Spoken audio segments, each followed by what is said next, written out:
Joseph Harell, a teenager from Houston, Texas, was caught on surveillance cameras on February the 13th of 2023, brutally assaulting a woman during an attempt to snatch her purse. He'd followed mother of three, Nong Trong, for several miles from a shopping center after he'd spotted her withdrawing cash from a bank. Trong had planned to use the money, which amounted to $4,600, for an upcoming trip to Vietnam. Upon reaching Chinatown, in an area that was hidden from public view, Harell charged the 44-year-old. She fell to the ground in the altercation and dropped several items, including the cash, a cell phone, and her purse. Harell swiped the bag while Trung took the cash and tried to run away. The teenager then grabbed the woman from behind, lifted her and body slammed her into the pavement. He then fled in a car driven by his accomplice, 19-year-old Zynika Woods.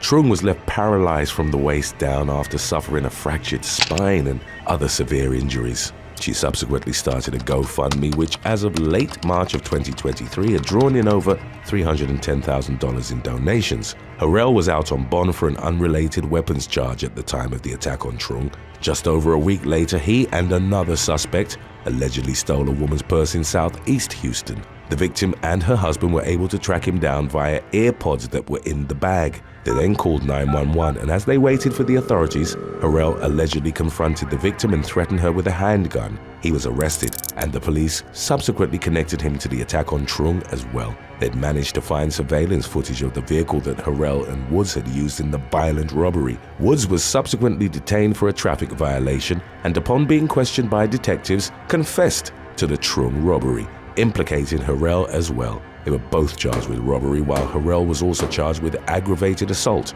While in custody, he confessed to the crime in a profanity-laden jailhouse phone call. Harell was recorded saying, "I hopped out, snatched the purse, the lady ran with the money, I grabbed her, slammed her, and she was paralyzed." He laughed at the prospect of facing 20 years in prison and at the fact that the lady probably wants justice, but while griping about her GoFundMe, added that she better run on with her life.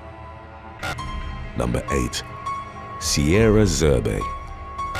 On June the 26th of 2022, a shoplifter was arrested on battery and child abuse charges after she'd pepper sprayed a family of 3 in Las Vegas. On June the 14th, an unnamed mother and her 2 children had entered a Burlington coat factory near Sahara and Hualapai. She heard shoplifting alarms going off and later on noticed that the suspect, Sierra Zerbe, was parked next to her car. An employee replied affirmatively when the woman asked if they wanted her to take a photo of the suspect's license plate. As she began to record, Zerbe repeatedly asked if she got a problem before deploying her pepper spray on the woman and her children.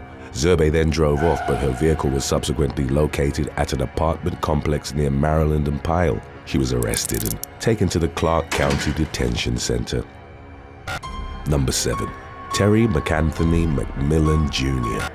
North Carolina man Terry McAnthony McMillan Jr. was at a Home Depot in Hillsborough, North Carolina on October the 18th of 2022. McMillan tried to walk out of the store with 3 pressure washers valued at $837 in his shopping cart. He was then approached by an employee, 82-year-old Gary Rassel. The latter was described as favorite among those who visited the store, the majority of whom knew him as Mr. Gary. The store's CCTV captured an altercation during which McMillan violently pushed Rassel to the concrete floor before fleeing the store. The elderly man suffered multiple fractured bones and was left unable to walk. He was hospitalized for several weeks, a period during which he celebrated his 83rd birthday. Rassel eventually succumbed to complications stemming from his injuries and passed away on November the 30th. His wife reported that he'd been upbeat up until seeing the video of the attack, which is when he reportedly lost it. His condition then rapidly deteriorated. Rassel's wife shared the doctor's reports with a media outlet and claimed that the trauma had led to an acceleration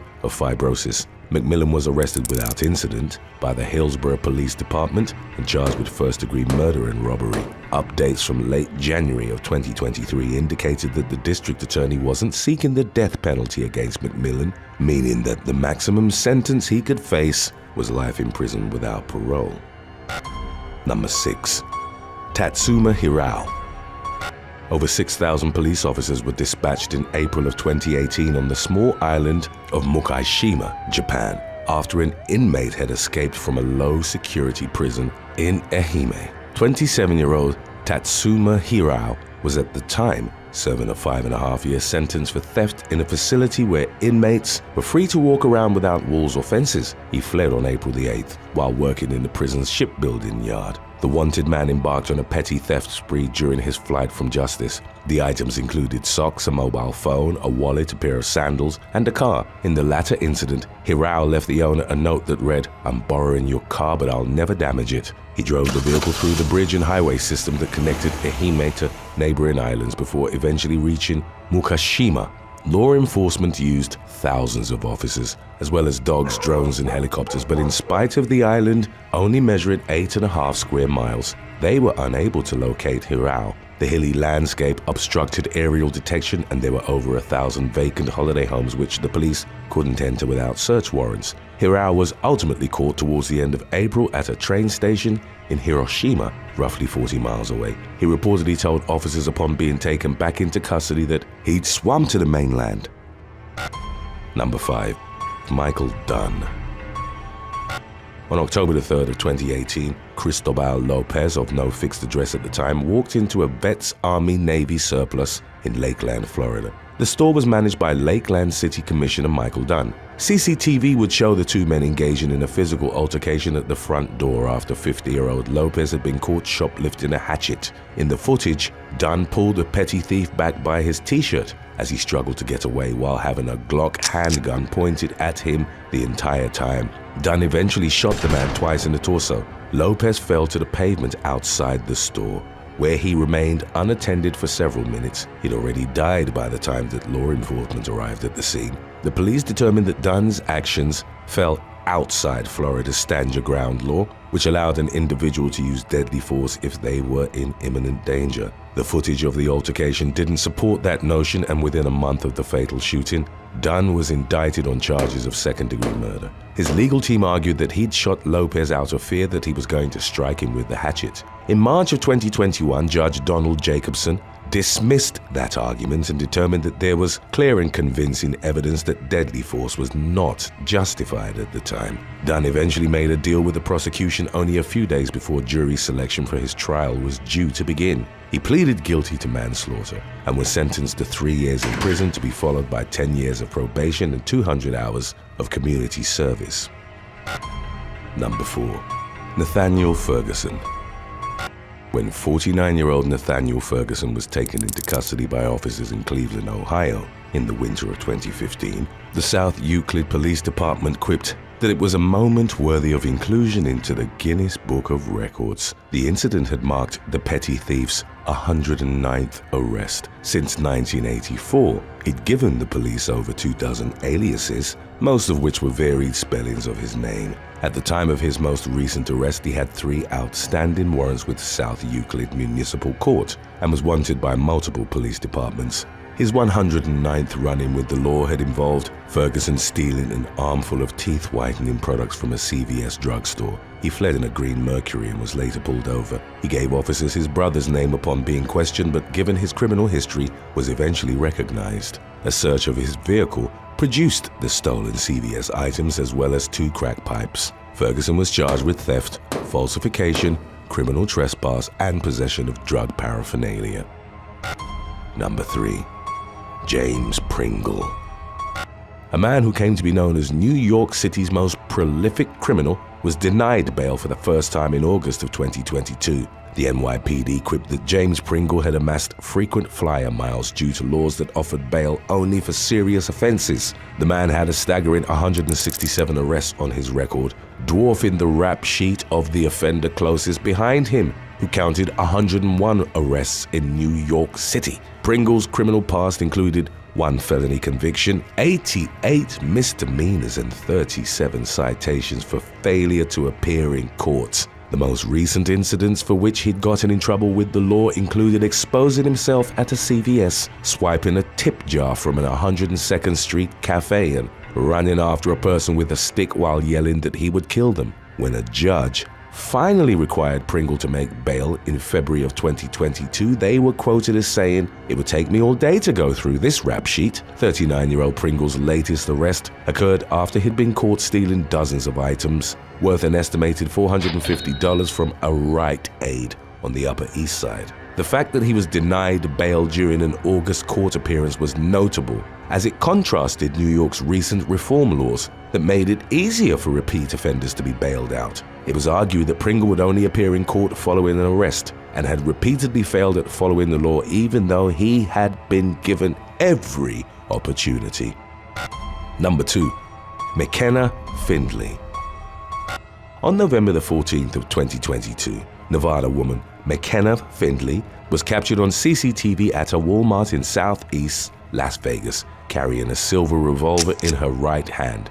As she was wheeling a cart with stolen items towards the exit, she was confronted by an unidentified 61-year-old worker, at which point Finley pointed a gun at them before firing a shot into the ceiling. She then left the store and loaded the pilfered items into the trunk of a Honda occupied by 2 men. One of them, the driver, was identified as Finley's boyfriend, Juan Cabrera. The couple had robbed local stores in similar fashion in the past. That same year, Cabrera and 21-year-old Finley had targeted another Walmart in North Las Vegas. The year before, in July, the young woman had pleaded guilty to assault after opening fire in a WSS shoe store while robbing it. Court records indicated that the duo were arrested and faced multiple charges in the most recent incident's aftermath, including robbery with the use of a deadly weapon, with the victim being an older person.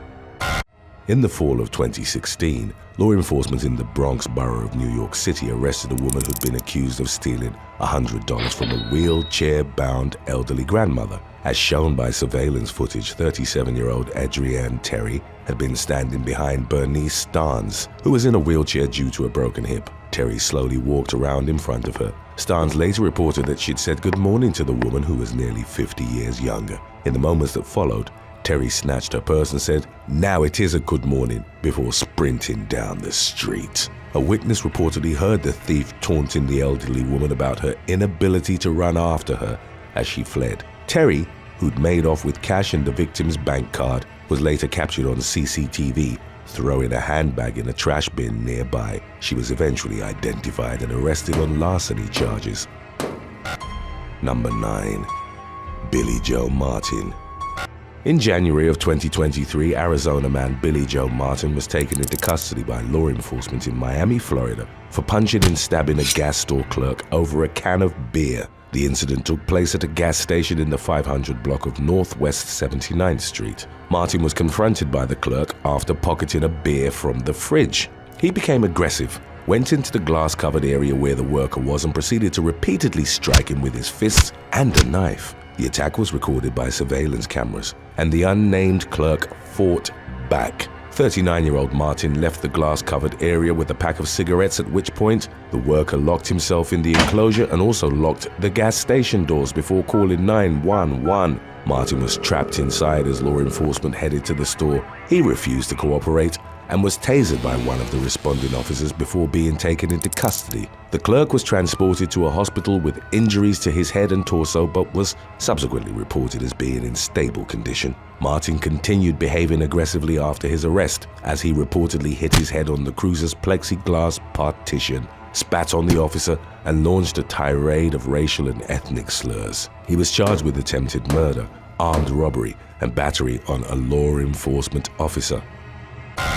At around 11:30 p.m. on September the 20th of 2022, New York City man Edwin Pedroza fatally stabbed a man who had confronted him about his manners. A witness said that the victim, 37-year-old John Nunez, opened the door of a tobacco store in Gowanus, Brooklyn, for Pedroza and asked why he hadn't gotten a thank you. The suspect responded that he hadn't asked anyone to open the door for him. Later on, they moved the dispute outside the store on 4th Avenue and President Street, where it escalated into a physical altercation. According to authorities, 42-year-old Pedroza used a knife to stab Nunez in the abdomen and neck before fleeing on an e-bike. Nunez was then rushed to Brooklyn Methodist Hospital, where he was pronounced dead. The victim's mother said that she couldn't believe what had happened to her son, all due to a dispute over bad manners. 1 month later, the suspect was arrested within the 78th precinct and charged with manslaughter and criminal possession of a weapon.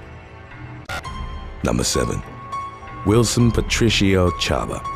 A dispute over a parking spot left the man in critical condition when a couple, 27-year-old Daisy Barrera and 30-year-old Arturo Cuevas, assaulted him in broad daylight on March the 17th of 2023. The couple stabbed 28-year-old Wilson Patricio Chaba 5 times and hit him over the head with a baseball bat near 47th Avenue in Sunnyside, Queens, New York City. The victim was then taken to Elmhurst Hospital Center. The Chaba family attorney, Pablo Bustos, said that he couldn't talk or move. He added that there would probably be permanent damage due to the severe brain trauma, which required brain surgery. He also stated that the victim's girlfriend had been struck with the bat when she attempted to stop the attack. Chaba was the sole provider for his family, according to his mother, who demanded justice. The suspects were then arrested and charged with second-degree attempted murder, assault, and criminal possession of a weapon. The district attorney said that given the viciousness of the assault, she had asked the court to keep Barrera and Cuevas in custody prior to their trial. CBS News reported that the pair had planned to plead not guilty. Number 6. Juan Gutierrez and Marisella Honorato. 29-year-old Joshua Lee Wells gunned down a couple near Drake Park, Long Beach, California at around 7:50 p.m. on September the 4th of 2021. According to Press Telegram, moments before the incident, the couple, 39-year-old Juan Gutierrez and 44-year-old Marisella Honorato, had argued with the person while they double parked. Concurrently, Wells, who was nearby, had gotten into a fight with another unnamed individual. Gutierrez intervened to stop the altercation and lost his keys in the process. The suspect, who lived nearby, left and roughly 10 minutes later returned with a gun and shot Gutierrez. Honorato then came out of the vehicle and was also gunned down by Wells. The man died at the scene and Honorato was transported to a nearby hospital where she later passed away as well. According to federal officials, the gunman fled to Iowa, where he was later arrested in Windsor Heights on September the 16th of 2021. In mid-October of that same year, Wells was extradited to Long Beach. A month later, he represented himself in court and pleaded guilty to 2 counts of first-degree murder. On January the 6th of 2022, he was sentenced to 70 years to life in state prison. The deputy district attorney commented on the motive behind the double murder, saying, "To this day, we still have no idea." One of the victim's daughters told the judge that her loved one had been killed in a most cruel way and added that Wells was worse than a monster. Number 5. Alexandria Boris. 26-year-old Alexandria Boris was murdered during a busy day at Kroger grocery store in Irmo, South Carolina on Valentine's Day of 2023. At around 3 p.m., the victim, who was with her baby and another young child, was putting groceries away. She then got into an argument with 23-year-old Christina Harrison over who had the right-of-way in the Kroger parking lot. According to witnesses, the two exchanged some words before Boris spat at Harrison. When the former turned away, she was shot in the head by the other woman and died at the scene. The shooter then fled in a white Ford sedan. At around 5:30 p.m., Harrison turned herself in and was charged with murder, unlawfully carrying a pistol, and possession of a weapon during a violent crime. She was held in custody at the Lexington County Detention Center. A statement from the police department concluded that a rash decision had affected the lives of families and countless others who were witnesses to the tragic event. Number 4. Ross Holis. At around 9 p.m. on Valentine's Day of 2020, 28-year-old Ross Holis was beaten to death for selling a pair of purported Apple AirPods on a suburban Wakeley Street in Sydney, Australia. Prior to the attack, 27-year-old Sami Hamdak had bought the item from Holis for $150 and believed it was fake. In the aftermath, he told his girlfriend to arrange an after-dark meeting with Holis, where another pair of AirPods would be sold. During the meeting, he was ambushed by Hamdak and another man, 26-year-old Abdul Karali. A CCTV camera captured the incident as Holis was kicked in the head and stomped on. People who passed by stopped and checked on the victim's welfare, at which point the perpetrators told them that they were looking after an intoxicated man. Later, Holis was left to die by the attackers. He suffered a catastrophic brain injury and passed away in a hospital within 3 days. On March the 16th of 2023, Karali was found guilty and was scheduled to face a sentence and hearing in a few months' time. On March the 31st of 2023, Hamdak pleaded guilty and was sentenced to a total of 16 years and 2 months with a 12-year non-parole period. According to the judge, the motivation behind the cruel attack was trivial. The mother of the victim said that a longer sentence would have been more adequate, although she accepted that it wasn't going to bring her son back. Number 3. Stephen and Jennifer Chappell. In Somerset, England, on November the 21st of 2021, a couple were found gravely injured at their Norton Fitzwarren home and later died at the scene. Police believe that the couple, 36-year-old Stephen Chappell and his wife Jenny, aged 33, were murdered over a parking disagreement with their neighbor that had occurred weeks prior. Just minutes after the attack, at 9:45 a.m., 35-year-old Colin Reeves, an ex-army man, telephoned the constabulary and reported that he'd stabbed the couple with a ceremonial dagger. The pair suffered 6 knife wounds each. When law enforcement arrived at the scene, the couple's children were still asleep upstairs. On June the 17th of 2022, Reeves admitted to manslaughter but claimed diminished responsibility due to his deteriorating mental health and the drinking problems he'd developed since his Afghanistan tour. He was convicted of fatally attacking the Chappells and was given 2 life sentences with a minimum term of 38 years. Number 2. Courtney and Joseph Herby. On June the 14th of 2019, 35-year-old Joseph Herby rammed his car into his wife's vehicle in a parking lot after their divorce proceedings in Polk County, Florida. Joseph was apprehended on a domestic violence aggravated battery charge and let go the next day on a $10,000 bail. While he was behind bars, his assault rifle and handgun were taken by his wife, 32-year-old Courtney Herby, after she'd broken into his Lakeland apartment. Courtney turned the weapons into the police department. Law enforcement detained her and charged her with 2 counts of grand theft of a firearm and 1 count of armed burglary. She remained in custody for 6 days and was released on June the 20th on a $7,000 bond. Courtney's sister told the local news that the woman's actions were a result of her fear for her children's safety. When reports of her arrest sparked outrage, a state representative, Anna Escamani, requested that State Attorney Brian Haas not prosecute Courtney. She wrote that prosecuting her would set a scary precedent that if someone seeks help to escape abuse, they will be punished for it. On July the 3rd of 2019, Haas announced that Courtney was only charged with misdemeanor trespassing. He believed she was a domestic violence victim due to the car incident. He added that the case was a highly contested divorce that had escalated to the point where both parties were charged with crimes. Prosecutors determined that Courtney had committed burglary of a conveyance and unlawfully installed a tracking device in her husband's car. The additional pieces of evidence suggested that the wife had gone to substantial lengths to be labeled as a domestic violence victim and obtain an advantage in the highly emotional, contested divorce action. According to the case disposition, the state's attorney's office dropped all charges in the case in August of the same year. The estranged couple agreed to participate in a 12-month pre-trial intervention program. Number 1. Ronald Duff.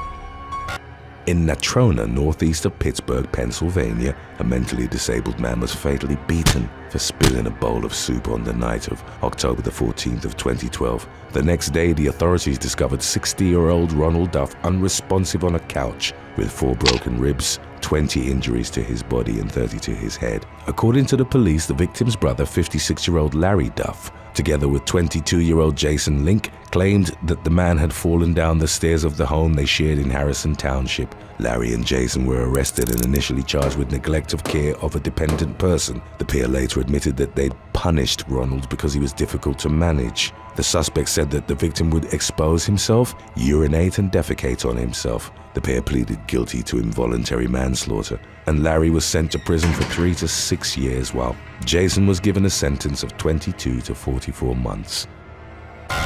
A Colorado school cafeteria worker was arrested in the summer of 2013 after she was accused of throwing an alcohol-fueled party at her El Paso County home and having inappropriate relations with a teenager. The incident involving 34-year-old Tonya Harris had occurred in November of 2012 and was brought to the attention of local law enforcement in February of the following year. However, the authorities were unable to act upon the information due to a lack of evidence. It eventually emerged that Harris, who worked for Fulton School District 49, had relations with 2 males in full view of other partygoers present at her Meridian Ranch home. The married woman was accused of having intercourse with a teenage student and a 20-year-old man. The former reportedly went to the same school where the lunch lady worked. Harris was taken into custody on 2 felony charges, assault and contributing to the delinquency of a minor. Number 7. Janelle Foley. In February of 2016, a former cafeteria worker employed by Weymouth Public Schools in Massachusetts pleaded guilty at Norfolk County Superior Court to 4 counts stemming from the abuse of a teenager. Lunch lady Janelle Foley and the victim knew each other through family friends, and he was not a student at the school where she worked. Leading up to her January 2014 arrest, Foley was reported to have had relations with him during Thanksgiving and New Year's parties in his home. Foley was subsequently released on a $5,000 bond and monitored via GPS while awaiting trial. As reported by her defense lawyer, the lunch lady, who was in her mid-30s at the time of the abuse, had been plagued by substance abuse and mental health issues. Foley admitted the assault days before her legal proceedings were due to commence. She was given a sentence of 2.5 to 4.5 years in state prison, followed by 5 years of probation. Foley would thus have to register as an offender and, after her release from prison, abstain from drugs and alcohol with random testing, not work or volunteer with children under the age of 18, nor have any unsupervised contact with children except her own. Number 6. Tetrica Cons. In early 2023, the authorities in Tangipahoa Parish were alerted through a Crime Stoppers app that a temporary cafeteria worker at Jewel M. Sumner High School was distributing drugs at her job. 45-year-old Tetrica Cons reportedly used her position to sell food laced with marijuana. She wasn't an official employee of the Tangipahoa Parish school system and had been called in as a substitute. The authorities were alerted after a student had seen someone purchase one of the homemade edibles from Cons. The lunch lady was taken into custody, but no further information was available on her case as of the latest updates. In the aftermath, School Superintendent Melissa Stilley commended the unnamed witness for stepping forward and reporting the incident, stating, "The safety of our students is of the utmost importance to our school system." Number 5. Andy Rosafor. Andy Rosafor, a lunch lady working for the school district in New Fairfield, Connecticut, surrendered to local law enforcement in February of 2023 after a warrant had been put out for her arrest. In the winter of 2022, Rosafor was reported to have met with school district officials to address concerns regarding social media and maintaining appropriate boundaries and communication with students. She was suspected of having shared some images of herself with high school students on social media. The 31-year-old, who worked part-time at New Fairfield Middle School, claimed that she'd never messaged students directly, and officials ultimately determined that the content wasn't inappropriate, telling Rosafor to exercise caution in the future. It would later emerge that Rosafor had lied during the meeting. While working in the middle school lunchroom, she'd started communicating with a male student, an action that would retrospectively be described as grooming. The conversations were reported as innocuous at first, and they continued through the summer of 2022. They became explicit in September of that year, after the unnamed teen had started high school. Rosafor eventually wrote him a message on social media that read, "You want to see something?" and then sent him a nude photo. When the victim asked the lunch lady if she'd messaged him by mistake, she responded with more revealing photos and videos, while asking the teen to reciprocate. On January the 13th of 2023, Rosafor picked the victim up from a party at a friend's home and allegedly had relations with him in her SUV. One of the student's friends reported that he seemed uncomfortable upon returning and had asked for help to block Rosafor on social media. The matter was brought to the attention of local authorities after the victim's father had become aware of the incident and reported it to school administrators. In the investigation that followed, the police found a shirtless photo of the victim on the lunch lady's phone and explicit content depicting Rosafor on the teen's phone. By using photo locations, the police confirmed that they were in the same place at the time of the alleged assault. A warrant was released for Rosafor on several felony charges, and she turned herself in on February the 20th. Number 4. Joanne Pasquarelli and Marie Wilson. Sisters Joanne Pasquarelli and Marie Wilson, both in their 60s, each faced up to 20 years in prison in the summer of 2018 for allegedly running a scheme that defrauded a high school and middle school in New Canaan, Connecticut. Between 2012 and 2017, the sisters were accused of stealing nearly $500,000. The investigation had started in December of 2017 after the New Canaan Board of Education had filed a complaint with local law enforcement regarding the handling of cash at the Saxay Middle School cafeteria, where Pasquarelli worked, and the New Canaan High School cafeteria, where Wilson was employed. The lunch ladies were accused of using a similar scheme to steal from their schools. Pasquarelli and Wilson, each in charge of their respective cafeteria, instructed the women stationed at the registers to take in cash without recording the transactions. The sisters then allegedly removed large bills from the registers themselves, counted out the drawers at the end of the day, and only reported a small deposit of what was left.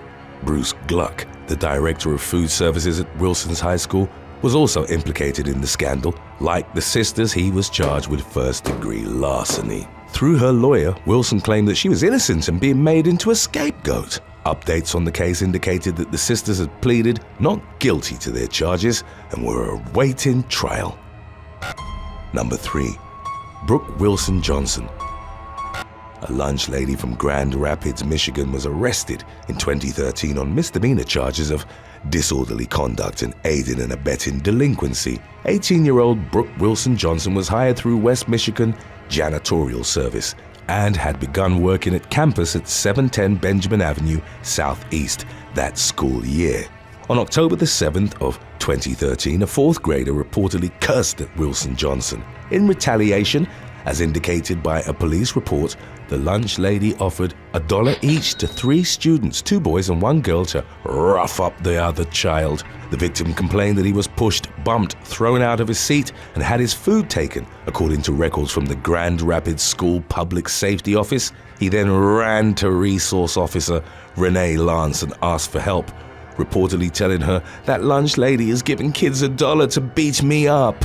Lance had spotted Wilson Johnson passing out a bill to one of the students. When questioned by the principal, the lunch lady admitted the threat and claimed she was playing. However, upon being interviewed by law enforcement, Wilson Johnson denied paying the students to hurt the one who'd insulted her. Instead, she maintained that she'd intended to buy a boy who'd stood up for her a bag of chips before eventually deciding to give him $1 instead. The lunch lady was fired and arrested. She subsequently pleaded guilty to aiding and abetting delinquent acts, for which she was sentenced to 7 days in jail and a year of probation. Number 2. Rose Hernandez Rosa.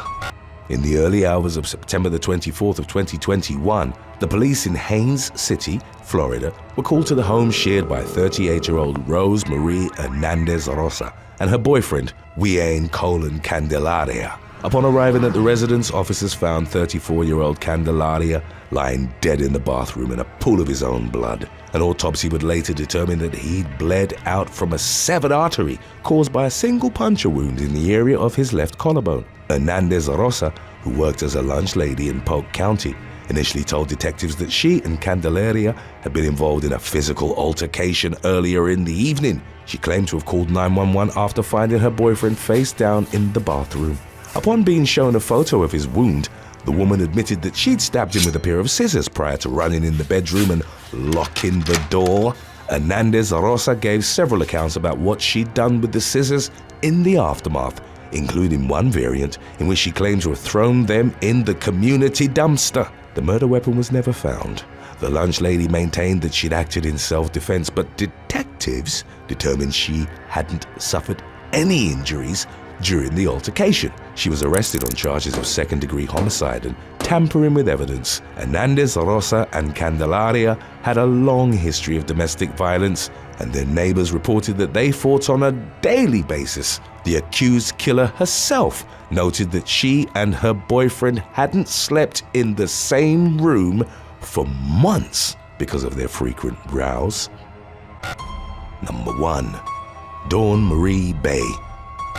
Louisiana lunch lady Dawn Marie Bay was arrested in the spring of 2021 after being accused of grooming and abusing multiple male teenagers while working at the LaCache Middle School in Chauvin. Some of the 38-year-old Bay's victims attended the school where she worked, and her crimes came to light on April the 21st. Following complaints from a parent. After conducting multiple interviews, the Terrebonne Parish Sheriff's Office found there was cause to arrest Bay, and she was eventually charged with 8 counts of indecency with a juvenile and 10 counts of contributing to the delinquency of a juvenile. She would reportedly host parties at her home and invite the teenagers. The victims told investigators that Bay gave them alcohol, showed them adult movies, and had inappropriate contact with them. The former lunch lady was booked into the Terrebonne Parish Criminal Justice Complex, and her bail was set at $50,000. In 2018, British supply teacher Candace Barber of Wendover, Buckinghamshire, met a teenager at a sporting event put together by Prince's Risborough School. The woman, then in her early 30s, added the unnamed teen on Snapchat. Within a week, their exchanges became explicit. Barber, who would later be accused of grooming, sent the teen provocative texts as well as nude photos and videos. She eventually picked him up in her SUV and drove him to a remote field. The victim would later reveal that Barber kissed him on the neck next to a bale of hay and asked, "What do you want to do now?" before they had relations. She reportedly continued sending the teen sordid messages, even as she was teaching him in class. Barber threatened to bring him down by falsely accusing the teen of abuse if he disclosed their relationship. Their tryst was eventually exposed after a topless photo that the married mother of 3 had sent the teen started circulating around the school and reached the headmaster. Barber was arrested 4 months later in March of 2020. She was found guilty of having relations with the teen and of the X-rated communication with him. Barber was jailed for more than 6 years. Updates on the matter indicated that her husband, delivery driver Daniel, had decided to remain by her side. In the scandal's wake, several media outlets reported on Barber's past relationships, adding context to her crime. Prior to her marriage when she was 29, Barber had dated an 18-year-old she'd met at a previous job. Another of the woman's exes reported that he'd had to put an end to their relationship due to her insatiable appetite and constant demand for intercourse. Number 7. Mary Frances Fletcher.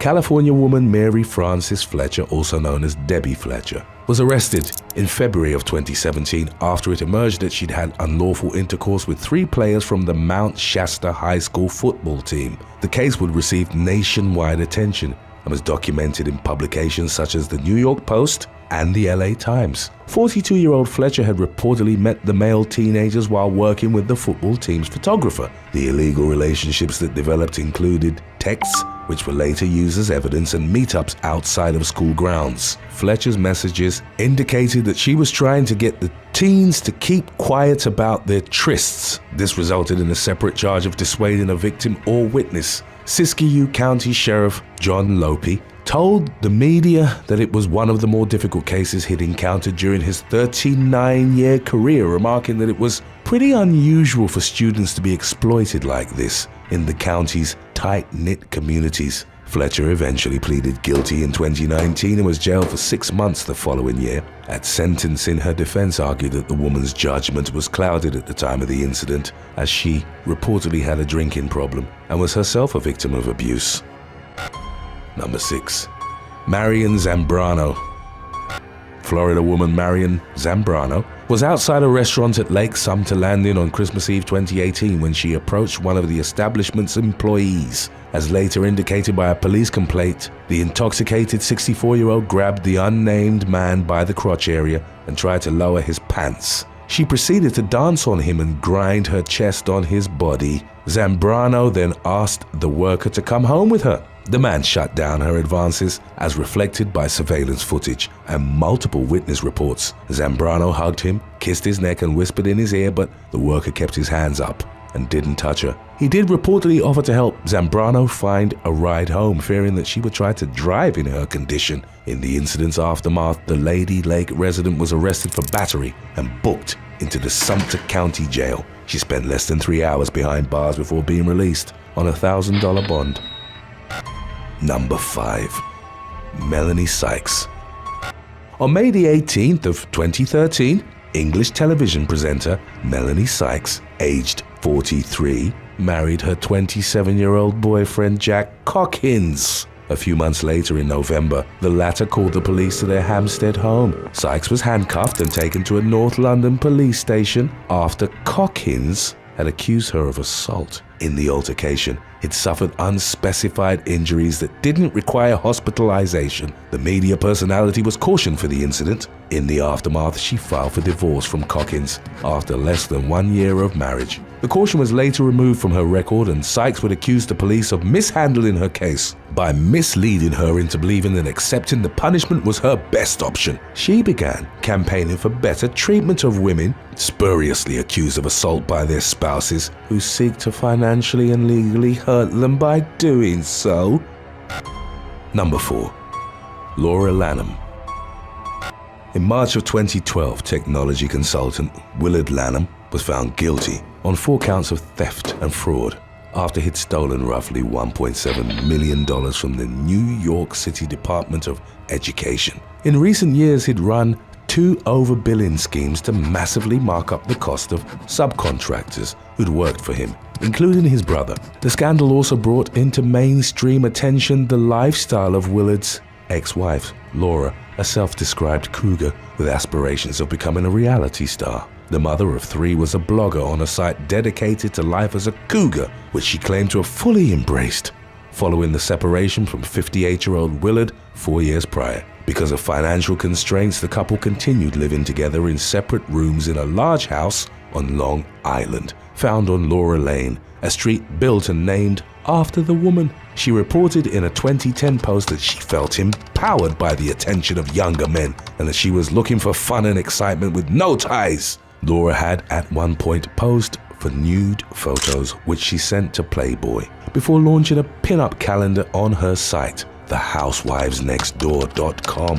Following Willard's legal troubles, she became the focus of intense media attention and made appearances on Good Morning America and Inside Edition. Court documents reveal that Willard blamed the scan on Laura's highly ostentatious midlife crisis and indiscreet lifestyle, which he claimed had left him alone to provide for their teenage daughter. He asked for a reduced sentence and reported that their daughter couldn't rely on 43-year-old Laura, whom he described as emotionally unstable. The cougar denied the allegations, calling her ex a master manipulator and accusing him of having repeatedly cheated on her in the past. Willard's sentence indicated that his concerns had been taken into consideration, as he was given 3 years in prison for the education scam in the fall of 2012. Manhattan prosecutors had initially asked for 9 years.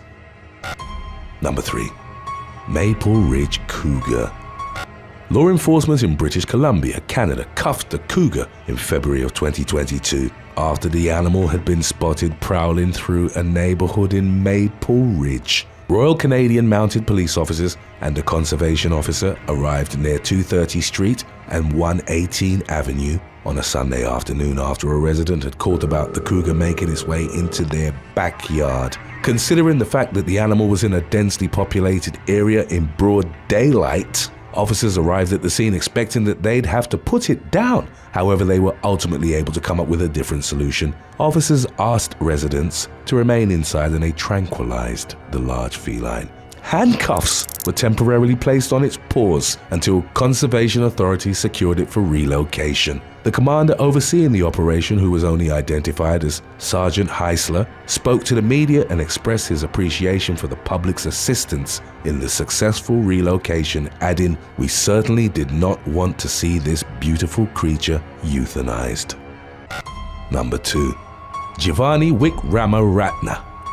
44-year-old Giovanni Wickramaratne was given jail time in the summer of 2012 after harassing her male co-workers at several companies in England. The woman first fixated on a man named Paul Stokes with whom she worked at Ray Marine in Portsmouth. Wickramaratne fabricated a story that they were intimately involved and sent him messages, claiming that she told his family about the affair. She even posted a message on Facebook, falsely alleging that Stokes was HIV positive. The latter alerted the police, stating that the stories concocted from the woman's deranged imagination had become more aggressive and led him to fear for the safety of his wife and children.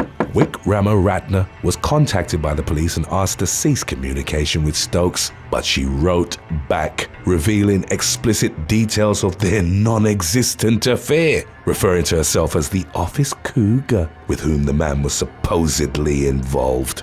She left Ray Marine and started working in Shepton Mallet, Somerset, for a company called Wimax, which was run by a husband and wife team. Within weeks, she began messaging co-worker Per Khan, accusing him of making her feel uncomfortable. She then sent him a number of threatening messages that were purportedly from her boyfriend, Jeremy, whom the police determined didn't exist. Wickramaratne reported Khan to their employer, Kazim Benzir. She pestered the latter with over 100 abusive messages after he'd chosen to suspend her and Khan. Wickramaratne did so in spite of pleas from Benzir's seriously ill wife Joanna for her to stop. Wickramaratne was arrested and found guilty on 3 counts of harassment. The sentencing judge called her a fantasist, incapable of telling the truth or showing remorse for her lies. She was jailed for 26 weeks. Number 1. Anna Vinokurova. In the spring of 2021, Russian woman Anna Vinokurova contacted a removal service to help her move a fridge from her home in Krasnoyarsk to another district in the city. As they were moving the appliance, the workers noticed a trail of blood flowing from it in the back of the truck. They questioned the mother of one, who promptly confessed to the brutal killing of her boyfriend, 27-year-old Evgeny. Approximately 8 days earlier, Vinokurova and Evgeny had gotten into a violent argument while drinking at their home. As tensions escalated, Vinokurova stabbed Evgeny in the chest with a kitchen knife, killing him. She then used a saw to cut him up, packed the severed remains in bags, and put them in a fridge. Vinokurova went on to spend over a week with the dismembered body in her home before deciding to have the fridge relocated. After the gruesome revelation, the workers contacted the police, who took Vinokurova into custody. She was charged with murder and faced up to 15 years in prison if convicted. Vinokurova had previously been in prison for dealing drugs and had started dating Evgeny in October of 2020, not long after she had been released from custody. Glamour model and business owner Britany Phillips, aged 26, was run over on November the 21st of 2020 by her ex-boyfriend, James Heath Kitchens. The incident, which took place in Starkville, Mississippi, was described by local law enforcement as one of domestic violence, but further details weren't immediately provided. A friend of Phillips's reported that Kitchens, a former police officer for the city of Tupelo in Lee County, was abusive towards her and that their relationship had fallen apart. He was a father to Phillips's youngest child, and it was speculated that he'd refused to accept that she wanted to move on. Law enforcement arrived at the scene on Riviera Road and found that Phillips had been struck by a vehicle driven by 30-year-old Kitchens. The model was taken to a hospital where she was pronounced dead. Kitchens was charged with manslaughter and released on a $25,000 bond. Number 6. Shaana Grace. British teenager Shaana Grace met Michael Lane, who was 8 years her senior, in 2015 when they both worked at Brighton Fire Alarms. They became a couple but eventually broke up, and Grace got back together with her previous boyfriend. By then, however, Lane had become obsessed with her and confided in a friend that Grace would pay for what she's done. On August the 25th of 2016, Lane waited until Grace was alone at her home in Portslade, East Sussex. He made his way inside, cut the 19-year-old's throat, then set her bedroom on fire with her in it. Lane was arrested that day and initially lied to the police about his whereabouts at the time of the murder before admitting that he'd been to Grace's home. He claimed to have found her already dead and that he hadn't alerted anyone for fear of being considered the killer. His trial in the spring of 2017 only lasted a few weeks before he was found guilty and sentenced to life with a minimum of 25 years served. The case would earn a great deal of attention, particularly due to the repeated failings of Sussex police in addressing the extensive harassment to which Lane had subjected the victim. From the time that they'd broken up and leading to the murder, there had been multiple instances of increasingly more threatening behavior from Lane. He'd placed a tracker on Grace's car and caused damage to the vehicle. Grace alerted the police in February and again in March after Lane had grabbed her by the hair and snatched her phone. The man was arrested on suspicion of assault but eventually released, while Grace was fined for wasting the police's time by not disclosing they'd been in a relationship. Other incidents followed that included Lane stalking her, entering her home with a stolen key to watch the teenager as she slept, or repeatedly calling her from blocked numbers. The police ultimately deemed the case low risk, even though Lane had similarly harassed at least a dozen girls and women from 2006 to 2016. On August the 4th of 2016, Grace and a friend saw him loitering outside her home. By then, however, she'd become so disillusioned with the police's response that she was afraid they would react in disbelief and fine her again. Even with a friend as a witness, she didn't alert the authorities. Within weeks, she would be dead. Number 5. Megan Jacquis. Florida woman Megan Jacquis, a former child protective investigator trainee with the Hillsborough County Sheriff's Office, was arrested on multiple charges in 2019, which stemmed from a campaign of harassment she'd led against her ex-boyfriend. Over the course of a year, 25-year-old Jacquis had sent the man hundreds of texts, disguised her number to call him relentlessly, and accessed online accounts in his name. With the sole intention of harassing him, she used his personal information to file for a job application with a plumbing company in August, and also filed false complaints with law enforcement claiming he'd been responsible for noise violations and acts of animal cruelty. Jacquis was arrested on charges that included stalking as well as harassment by use of personal identification and accessing a computer or electronic device without authority. Number 4. Najinsky Latasia Dix. After dating for about 3 months, 37-year-old Najinsky Latasia Dix and Terry Hickman, aged 44, broke up in May of 2020. NBC Chicago reported that one person familiar with the couple claimed that Dix began stalking Hickman in the aftermath. At the time, Dix was a gender studies PhD candidate at the University of Illinois and an employee at the University of Notre Dame. Approximately 6 months after her relationship with Hickman had ended, she tracked him down to his home in Washington, D.C. On the evening of November the 14th, local police responded to reports of shots fired at the man's residence.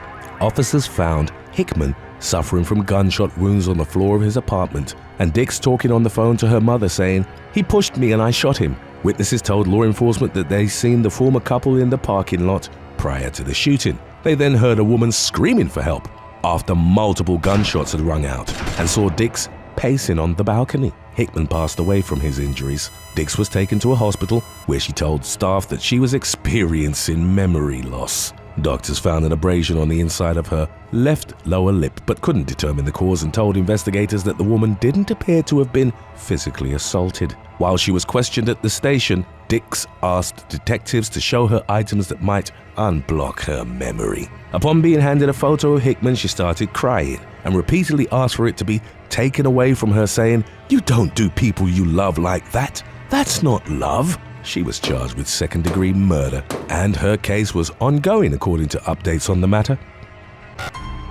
Number 3. Michelle Felton. Michelle Felton and Ryan Harley from Cheshire, England, had dated from May of 2020 until February of 2022, when their relationship broke down following a physical altercation. Felton kicked Harley in the groin and he accidentally broke her finger in the scrap, but no criminal charges were filed. About 12 days later, Harley ended the relationship, but 28-year-old Felton didn't accept the decision and subsequently bombarded him with texts and calls. In some of them, the woman asked if they were still going out and when they'd meet. When Harley didn't reply, she accused him of cheating on his driver's test. The man repeatedly told her to stop contacting him and that he didn't want to resume their relationship, but Felton wouldn't desist. Harley, who reportedly suffered from anxiety and depression, experienced a great deal of distress from the harassment. It lasted from February the 15th to the 26th, and the woman would call or send him messages up to 150 times on a daily basis. Harley ultimately alerted law enforcement after Felton had begun leaving gifts on his doorstep. He told officers, "I just wanted to go away and for it all to stop." Felton admitted harassment at Warrington Magistrates Court in January of 2023. She was banned from contacting Harley for 18 months and sentenced to an 18-month community order with a requirement she participated in 30 days of rehabilitative activities. Number 2. Ramon Molina. In the spring of 2022, a Florida man was arrested twice by deputies from the Palm Beach County Sheriff's Office for harassing his ex-girlfriend. For about 2 weeks leading up to April the 26th, the unnamed woman in question had blocked all communication with her ex, 21-year-old Ramon Molina. She had previously told the man that she wanted to move on from the relationship, but he messaged and called her obsessively, even at her workplace. He then went to her home, unannounced, and made his way inside through a back door. The victim locked herself in the bathroom and shouted at him to leave her alone. As she later told the authorities, she'd heard Molina through the door threatening to take away her therapy dog, but he eventually left the residence. He was arrested on stalking charges after midnight on April the 27th and released later in the day after being handed a no-contact order. Molina was taken into custody again on May the 12th for violating the order, when his ex-girlfriend alerted law enforcement that he'd called her from an unknown number. The calls were confirmed by an Instagram conversation between Molina and a third party, in which the former admitted that he'd contacted his ex, describing the move as a mistake and adding that he wouldn't do it again. Number 1. Adam Cobb. In the spring of 2022, Jamie Joyner was in the process of moving out of the house she shared with Adam Cobb, with whom she'd recently broken up after a relationship lasting several years. Jamie's older sister, Jessica Joyner Escott, flew to Illinois from California to help her, and they rented a U-Haul. They drove the vehicle to the property in rural Collinsville to pick up Jamie's belongings and her pet bull, Jada. 30-year-old Jamie had moved from Missouri to the Metro East to be with Cobb a few years prior. By multiple accounts, Cobb had a temper, and in 2018, a woman had filed for a protection order against him. Following a business dispute, he'd reportedly harassed her family in a manner that included taking pictures of her teenage daughter. In the later stages of his relationship with Jamie, whenever she talked about leaving, Cobb would get angry and threaten to hurt her or take away her dog. His obsessive and controlling behavior reached a boiling point on the morning of April the 2nd of 2022, when Jamie and Jessica made the drive to Collinsville.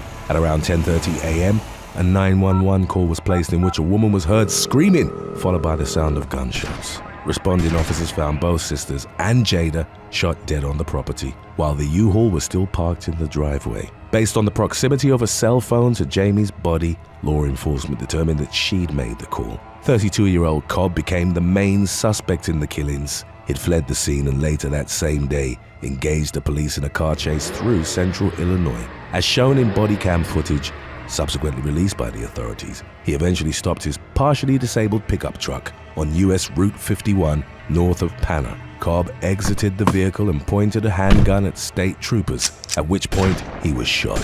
He was taken to a regional hospital where he succumbed to his injuries. Number 7. Lloyd Love.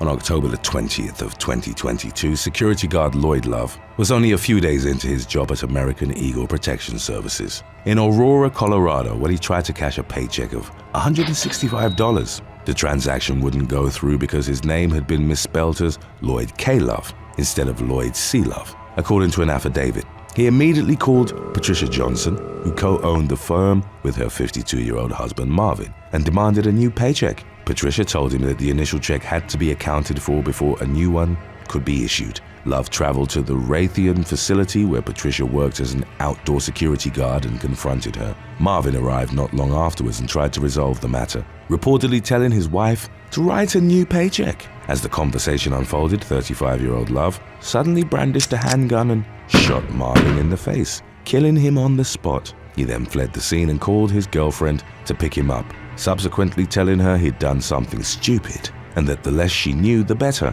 Minutes later, a local SWAT team pulled over the couple and took Love into custody. He would later tell detectives that he'd heard a voice in his head controlling him and telling him that Marvin had slept with his girlfriend. The woman told law enforcement that Love had been diagnosed with schizophrenia and bipolar disorder, but that he hadn't been taking his medicine because he didn't like the way it made him feel. Love refused to leave his cell for his first hearing on October the 24th, prompting a Facebook post from Patricia that read, "Devil, your judgment day is coming." Number 6. Sarah Gonzalez McLean.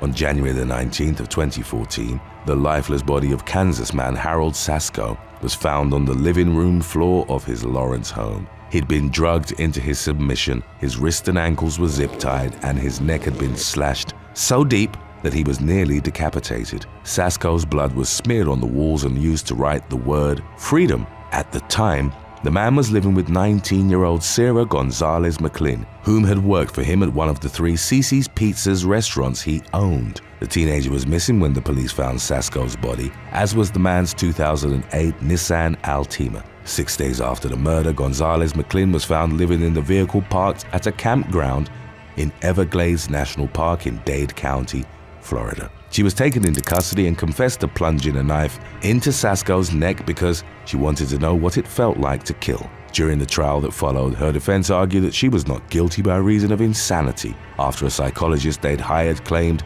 she suffered from multiple personalities. The killing, as per the defense, had been committed by one of Gonzalez McLean's compartmentalized personalities named Elisa. A jury rejected the defense, found the young woman guilty, and she was sentenced to 50 years in prison because the killing had been carried out in an especially heinous, atrocious, or cruel manner. Following a 2021 appeal, her sentence was reduced to 25 years after her lawyer and the prosecution agreed that her counsel had been ineffective during her initial trial. He failed to opt for the battered woman syndrome defense and didn't inform her that a plea deal would have cut her sentence in half. Gonzalez McLean alleged that Sasko would routinely force himself on her while she lived in his home. The victim's family rejected the claim, maintaining that the man had only tried to help her but accepted the reduction.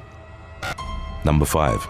Clarence David Mallory and Carter Carol Cervantes. A resident of the River Ranch Apartments in Fort Worth, Texas, called 911 on November the 28th of 2014 to report that there was fire in an apartment above theirs. After extinguishing the blaze, firefighters found the lifeless body of 31-year-old Ashley Harris on her bedroom floor. She'd been bound with duct tape, savagely beaten and strangled to death. There was no sign of robbery or forced entry, and the killer had locked the door behind them. At the time of her murder, Harris was an assistant manager at an American Eagle Outfitters store at Fort Worth's Hulen Mall. Her apartment keys and the keys to the store were missing from her home. One neighbor told the police that they'd earlier spotted a 2-door black Infiniti parked at the apartment complex. From that point on, the case unraveled, as it was determined that the vehicle was owned by 25-year-old Carter Cervantes, a former American Eagle Outfitters employee. She'd worked at the store with her boyfriend David Mallory, aged 19, and had been managed by Harris. In August of 2014, a hooded burglar took $18,000 from the store, and Harris pointed to the couple as the likely suspects. The theft case remained open with the police, but the manager's suspicions led to Cervantes and Mallory's termination. The brutal manner in which Harris had been killed suggested that it had been personal, and the police regarded the couple as suspects. As the investigation progressed, Cervantes agreed to speak with detectives. She was given a water bottle, and during a break-in questioning, surveillance cameras caught her wiping it down after drinking from it. She and Mallory were allowed to go home. CCTV footage from the Hulen Mall captured Cervantes trying to break into the American Eagle Outfitters store on the morning of November the 29th with Harris's stolen keys. Unaware that the locks had been changed, a search warrant would provide law enforcement with further evidence that the couple had been behind Harris's killing, partly for revenge but also as a part of a plan to rob the store of its Black Friday earnings. Blood matching Harris's was found on the floor mats of Cervantes' car and on a gun that she owned, likely from her pistol whipping the victim with it. Text messages between her and Mallory revealed that they'd been planning on the heist and murder. Both were charged with capital murder and sentenced to life without parole. Number 3. Felix Cabrera. 86-year-old Felix Cabrera was known as an easygoing and likable janitor who'd worked for the Sugarcane Growers Cooperative of Florida for roughly 31 years. Leading up to June of 2021, Cabrera learned that he was going to be let go and was reportedly devastated by the news. He'd outlived all his relatives and his life revolved around his job. Cabrera had known about the termination for several weeks and on what was expected to be his last day spoke to his boss, 67-year-old William Combas, at the cooperative's Belle Glade headquarters. The latter told the janitor to clock out that afternoon and never return. Cabrera, a Cuban immigrant who'd been exiled to the US in 1980, was caught by surveillance cameras heading towards Combas's office less than an hour later. He briefly stopped on the way, pulled a handgun from his pocket, and got it ready to fire. Upon reaching the office, he pleaded with his boss to let him keep his job for another year, citing financial difficulties. Combas refused, got out of his chair and started walking towards Cabrera, telling the man to leave his office.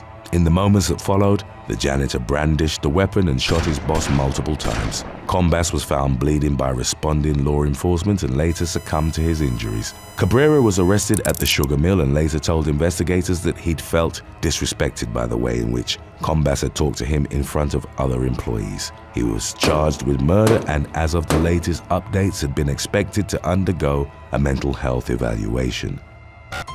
Number 2. Jose Rojas. In April of 2012, Jose Rojas, a computer expert at an insurance adjuster business in Coral Gables, Florida, traveled to his office building carrying what would later be described as a bag of murder tools. It contained duct tape, a wooden mop handle, gloves, and a pellet gun, which he'd bought on his way to work. He lay in wait, placing a dark wool hood over his head and the gloves on his hands. Rojas ambushed his boss, 59-year-old Francis Venezia, and co-worker Robert James when they arrived at the office. He held them at gunpoint and bound their limbs in duct tape, also placing rags on their mouths. Rojas then forced Venezia to call her financial institution and write him a check from her checking account. As she and James started screaming for help, Rojas relentlessly beat them, inflicting fatal blunt force trauma and lacerations. The commotion resulted in law enforcement being alerted and responding officers found Rojas at a supermarket down the street from the offices covered in blood. He admitted to forcing Venezia to write the check and hitting her with the mop handle when she started screaming. Rojas claimed that he didn't remember what happened next aside from seeing pools of blood around the office and on his clothes. He was charged with 2 counts of first-degree murder, armed kidnapping, and attempted armed robbery.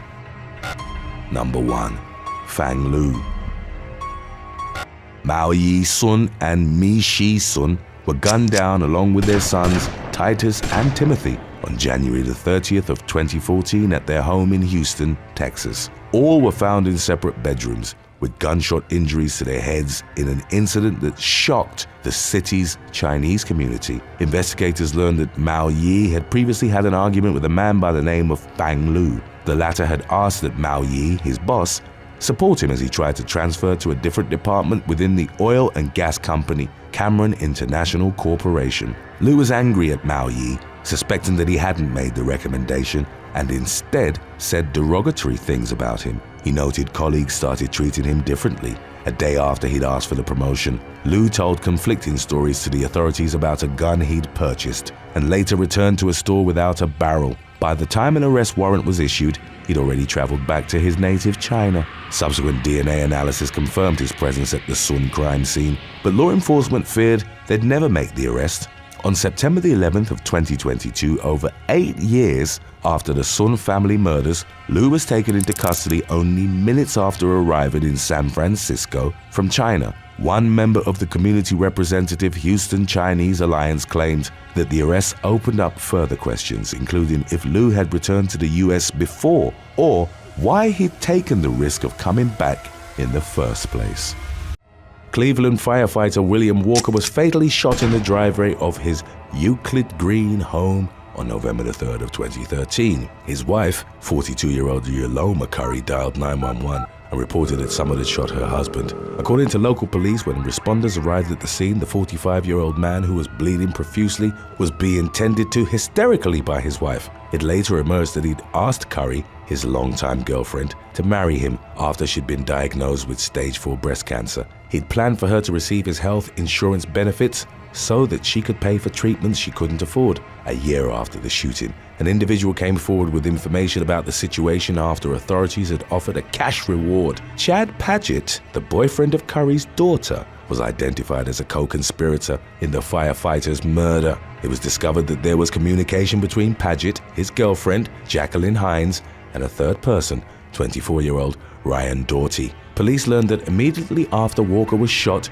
Paget sent out a message that read, "We have a body." Law enforcement interrogated Paget and took his DNA sample, which was a match for the DNA recovered from the scene of the crime. In August of 2015, the 20-year-old was arrested for his complicity in the murder. While he was in custody, he told police about the murder plot. Officials found out that Curry had approached her daughter and Paget to look for someone to kill her husband. Paget was introduced to Doughty, who ultimately agreed to kill Walker. Paget then supplied him with the murder weapon. Curry informed her co-conspirators that $100,000 was waiting to be collected from her husband's life insurance policy once he was dead. Unbeknownst to her, Walker had been married before and hadn't changed the name of the beneficiary on his insurance from his ex-wife's. Therefore, Curry didn't receive a penny. On July the 7th of 2017, she was found guilty of aggravated murder, conspiracy, felonious assault, as well as other charges. She was sentenced to life in prison with no possibility of parole.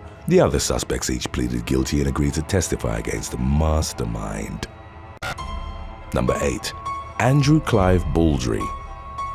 On January the 3rd of 2020, Andrew Clive Baldry was sentenced at Swansea Crown Court in Wales to 12 months in prison after he drained more than $31,000 from his widowed girlfriend's life savings. According to court records, the 30-year-old from Milford Haven, Pembrokeshire, sparked up a romance with the woman in 2016 after her husband died of cancer. The widow, who couldn't be named for legal reasons, received a considerable sum of money from her late husband's life insurance policy. After he began dating her, Baldry, who'd been unemployed, started to help himself to the cash without her knowledge. When he bought himself a new car and spent a lot of money despite being jobless, the victim became suspicious. When she questioned him on the matter, he told her that he'd won $1,300 on a lottery scratch card. Later on, when the woman tried to buy some food, she found out there was only $30 in her account. According to the prosecution, 44 separate small transfers were conducted during the course of their 2-year relationship. Bank records indicated that almost $32,000 had been transferred to the suspect's account. After he pleaded guilty to false representation, the prosecutors said that they'd take action to recoup some of the cash. On April the 22nd of 2020, a Proceeds of Crime Act hearing heard that Baldry benefited from his criminality to the tune of over $28,000. However, he only had $26 in available assets. After he'd spent all the money, he was given 3 months to pay the sum of $26 to the victim after the judge granted a confiscation order. He was released after serving only 3 months due to the pandemic. Number 7.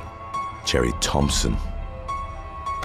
New York woman Cherry Thompson from Manhattan was given a prison sentence of 7 years on December the 21st of 2010 after fleecing 2 disabled men out of $110,000. A month before her sentence was handed down, the 27-year-old pleaded guilty to grand larceny and scheming to defraud, among other charges. The first victim was 63-year-old Howard Zimer, whom she married in 2008. The man later suffered brain damage because of a car accident. Thompson plundered his bank accounts to the sum of $50,000 while she oversaw his transfer to sheltered housing. She later moved on to an 89-year-old dementia patient named John Grant. She attempted to get power of attorney over his bank accounts and cashed in $60,000 from his savings. When she was exposed as a fraudster, she skipped her $15,000 bail as a result of her failure to attend a previous hearing. After receiving the maximum possible sentence, Thompson issued an apology to Zimer and Grant, saying she was sorry that she was such an inconvenience to them. Protection orders were issued on behalf of both victims. Number 6. Jocelyn Zachor.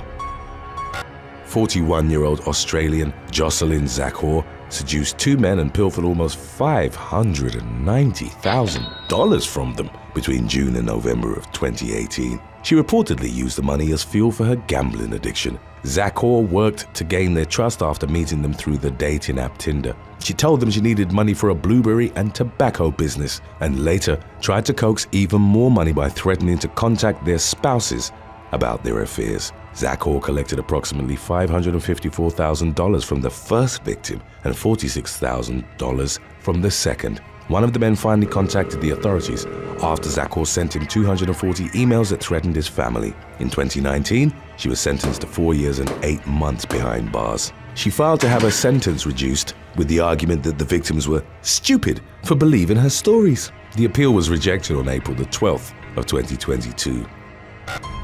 Number 5. Celeste Beard Johnson. At around 3:30 a.m. on October the 3rd of 1999, 75-year-old Stephen Beard was shot with a 20-gauge shotgun while he was asleep at his home in Austin, Texas. He immediately called 911 and said that he needed an ambulance because his guts were coming out of his stomach. 16 weeks later, the elderly man died from complications related to his gunshot wounds. Local authorities suspected Tracy Tarleton, who was a friend of Beard's wife, 36-year-old Celeste Beard Johnson. The latter met Beard after she was admitted to St. David's Pavilion, a mental health facility. 6 days after the shooting, Tarleton was arrested. Investigators found a spent shell in Beard's bedroom that matched the personalized shotgun used by the suspect. Initially, Tarleton denied it, but later admitted shooting Beard and agreed to a deal with prosecutors. In July of 2000, Tarleton found out that Johnson had remarried 6 months after the death of her husband. Before her trial began in March 2002, she broke her silence about the shooting and told police that Johnson had persuaded her to gun down Beard after she'd claimed to be abused by him. Johnson denied Tarleton's allegations but was arrested on March the 28th of 2002 during the resulting trial. Prosecutors contended that Johnson wanted to inherit Beard's fortune and to that end had manipulated her friend into carrying out the shooting. Following Beard's death, the woman was spending between $15,000 and $30,000 during daily shopping sprees. According to Beard's accountant, Johnson spent a total of $670,000 in the aftermath of his death. They called Johnson's twin daughters to the stand and they testified that their mother had sought a hitman to take out Tarleton before her arrest. Under the Texas law of parties, Johnson was convicted of capital murder with a mandatory life sentence in 2003. A 10-year reduced sentence was given to Tarleton after she testified against Johnson. The former was released on parole in August of 2011. Number 4. Kozuke Nozaki.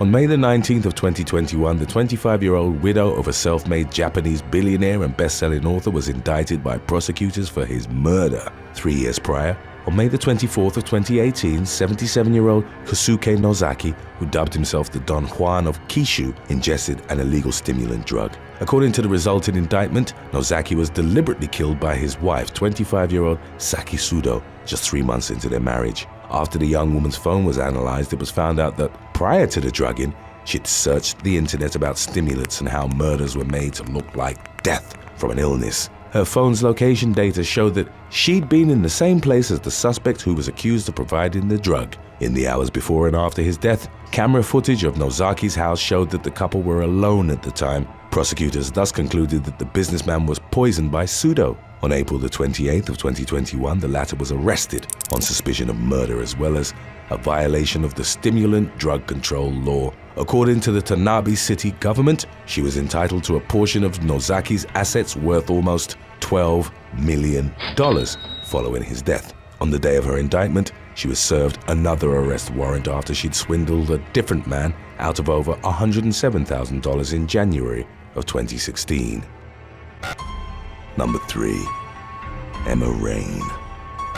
On October the 21st of 2016, thrice widowed Emma Rain from Louisiana was sentenced to life in prison without the possibility of parole. According to Orleans Parish authorities, 52-year-old Rain was the suspect in the deaths of all 3 of her past husbands. The woman, who formerly took the surnames Smith and Evans, had been convicted on August the 12th for the murder of her second husband, Ernest Smith. The latter was gunned down on April the 15th of 2006. 3 years later, Emma received almost $835,000 from Smith's life insurance payout. She eventually married James Rain, who was found in his home with multiple gunshot wounds on October the 21st of 2011. In 2013, 32-year-old Alfred Everett James's adoptive brother was identified as Smith's shooter. During the proceedings in August of 2016, he told the court that he'd been promised $10,000 for committing the shooting. He was likewise convicted of murder in the second degree and sentenced to life imprisonment.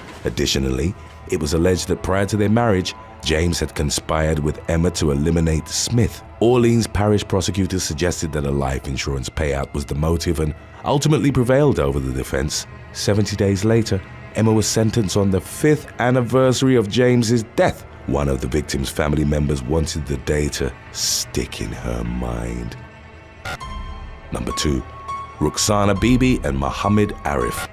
On the evening of September the 18th of 2016, Muhammad Yusuf was murdered while he slept at a rented home in Accrington, Lancashire, England. Yusuf, a 65-year-old man with learning difficulties, reportedly had his throat slit and suffered roughly a dozen blows to his head as a result of a murder plot devised by his wife, Rukhsana Bibi, and her secret lover. At the time of the murder, 38-year-old Bibi was out of the country, but camera footage in the area showed that her paramour, 45-year-old Muhammad Arif, was in the area of the rental property at least 3 times that night. DNA evidence discovered at the scene and money transfers carried out between Bibi and Arif led authorities to conclude that they were stripping the victim's assets before they killed him. According to court records, the secret lovers took out a fraudulent life insurance policy on Yusuf worth over $296,000. Local police said that the woman withdrew over $29,000 from her husband's savings account in a span of 4 months leading up to his killing. The victim's undated will named his wife as the beneficiary and Arif as a legal guardian. The detective chief inspector said that the manner in which the senior citizen was manipulated was ruthlessly planned.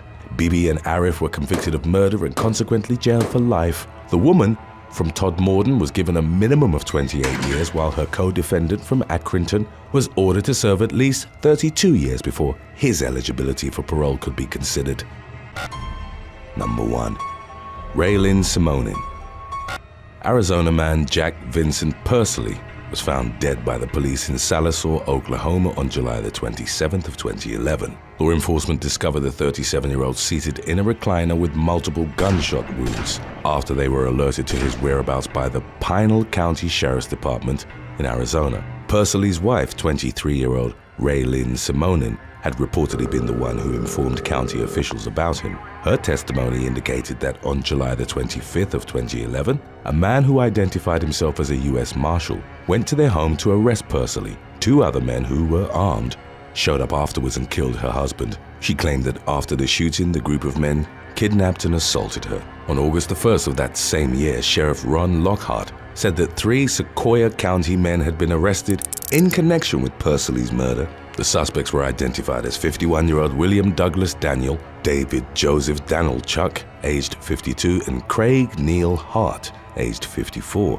Daniel told deputies that after Pursley had been shot, Simonin spent the night in a bedroom with Danilchuk. He added that they'd only planned to scare the victim so that his wife would leave him. Danilchuk subsequently admitted that he had an intimate relationship with the woman. According to Sheriff Lockhart, the couple were new to the community, having moved in just 5 weeks before the incident. The sheriff added that Pursley's wife knew that she was the beneficiary of her husband's $1 million insurance policy. Simonin said that because of the potential $1 million payout, she agreed to marry him. She reportedly suspected that her husband wasn't wealthy because he was relentlessly pursued by collectors prior to his death. The next morning, after the 3 suspects were in custody, the woman was also arrested and charged with accessory after the fact. She was held in custody in Arizona and was later extradited to Oklahoma. She was found guilty of being an accessory to first-degree murder and on September the 30th of 2014 was sentenced to 10 years in prison plus 35 years suspended.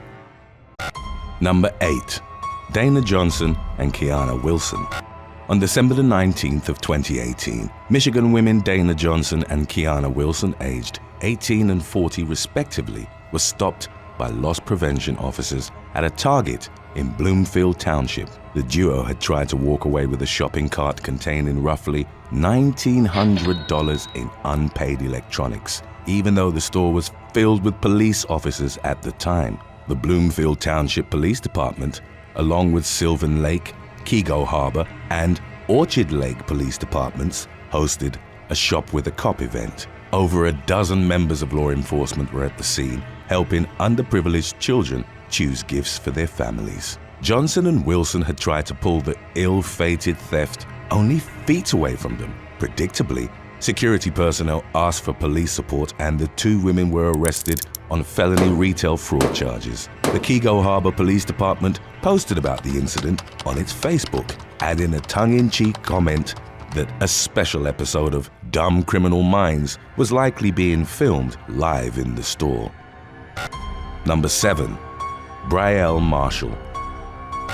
Law enforcement in Albuquerque, New Mexico, spotted a young woman passed out behind the wheel of a Volkswagen that was parked in a trailer park driveway on February the 17th of 2017. An officer recorded the interaction that followed. Brielle Marshall started crying as she stepped out of the vehicle, with the officer trying to calm her down, later noting in a complaint that she had trouble standing and smelled of alcohol.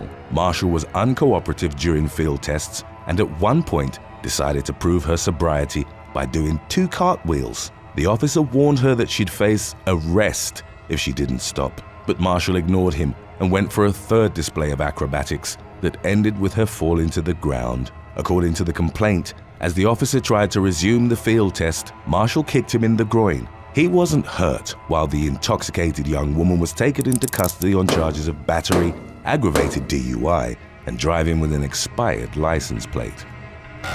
Number 6. Jamie Lee Sharp. On January the 11th of 2015, Jamie Lee Sharp and James Honeywell, both in their mid-20s, burglarized a home in Gloucester, England. They stole a large television, a wallet, and other small items, in addition to the keys to a high-performance car. Sharp then started filming himself driving the vehicle, a Porsche Boxster, and called friends to brag about it. He told them to listen to the engine as he revved his supposed new car. Moments later, he lost control of the Porsche, crashed into a wall and became trapped in the wreck. Honeywell fled, while the emergency services later pulled an unconscious Sharp from the mangled vehicle. He recovered and was jailed for 4 years after he admitted offenses including burglary of the Porsche owner's home and aggravated vehicle taking. A sentencing judge called his bragging behind the wheel of the stolen vehicle an extremely unpleasant, aggravating feature of the case. Honeywell was also arrested, and his defense described him as acting under Sharp's influence before he was jailed for 35 months. The car theft was featured on an episode of the TV show Britain's Dumbest Criminals, which would eventually become the means of identification in another of Sharp's botched crimes. In 2017, while he was on parole for the previous theft, Sharp burglarized the home of Portia Shipway in Hardwick, near Gloucester. True to form, among other items, he also stole the woman's car, a Vauxhall Zafira. CCTV systems belonging to Shipway's neighbor captured good quality footage of Sharp in action. The woman shared them on social media, and users, some of whom had recognized the man from his appearance on the TV show, pointed to him as the culprit. Sharp was jailed for 4 years and 4 months after once again pleading guilty to burglary and vehicle theft. Number 5. Simon 2. Following a traffic incident that took place in July of 2019, a man in his late 20s was branded Australia's dumbest criminal prior to being sentenced to multiple years in prison. Simon 2 crashed his Toyota Hiace van into stationary cop cars in Sydney's Eastwood neighborhood. The collision was captured on CCTV, and one of the vehicles sustained heavy damage to its front, but 2 kept driving. When the police pulled him over about an hour later, the man told them that he'd been delivering food but was fidgeting and refused to meet the officer's eyes. He blamed microsleep for the earlier accident, but his behavior triggered suspicion, prompting a search of his vehicle. As law enforcement opened up the cardboard boxes in the back, one officer turned to the driver and said, "Someone isn't going to be happy. You know how much it's worth?" 2 simply replied, "A lot." It turned out that he'd been transporting over 570 pounds of crystal methamphetamine, worth close to $100 million. He was arrested in what was subsequently described as one of the easiest drug busts in the history of New South Wales police. Tu's failings as a drug runner were even criticized by his own barrister, who described it as a shambolic and incompetent effort by a man who normally worked as a courier. Tu never offered much information about his employers, but it was reported that he'd resorted to transporting drugs as he was struggling with addiction and financial difficulties. He was eventually sentenced to 6 years and 6 months in prison and would have to serve 4 years before being eligible for parole. Number 4. Albert Bailey.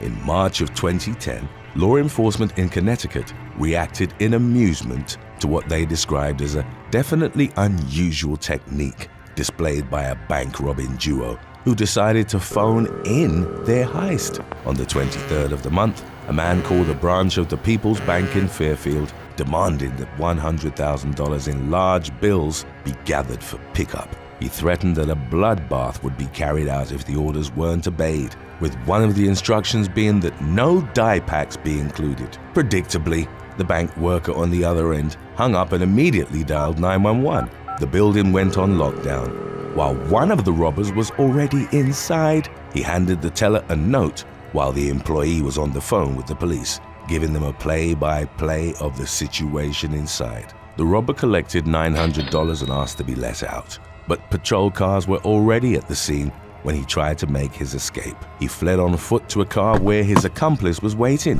One of the men was identified as 27-year-old Albert Bailey, while the other, a teenager, wasn't named.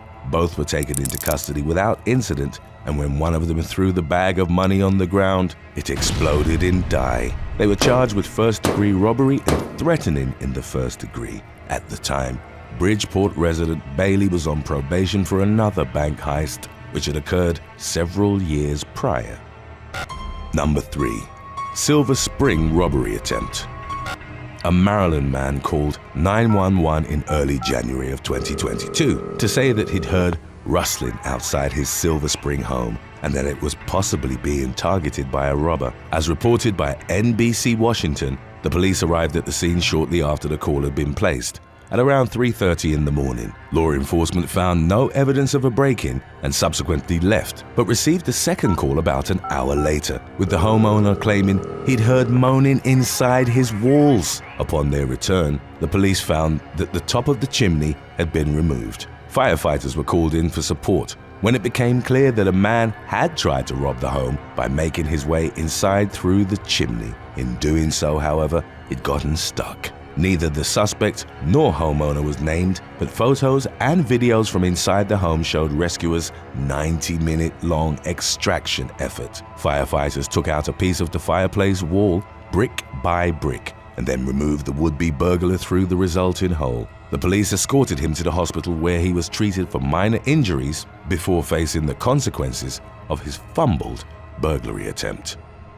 Number 2. Candy Alarcon. In August of 2022, a shop owner from Houston, Texas, followed a shoplifter home and confronted her, capturing the interaction in a video that later went viral on TikTok and other social media platforms. For roughly 5 years, Sophia Milan had owned the Erotic Cabaret Boutique, a small business that sold swimsuits, costumes, lingerie, and adult-only items. She'd been spending the day with her parents when her manager alerted her that a woman had stolen from the store. The suspected shoplifter, subsequently identified as Candy Alarcon, had completely ignored the surveillance cameras, which recorded her placing items in her bag. She then got on a metro bus, with Milan's manager following suit. Upon hearing the news, Milan chased after the bus in her car and boarded it at the next stop.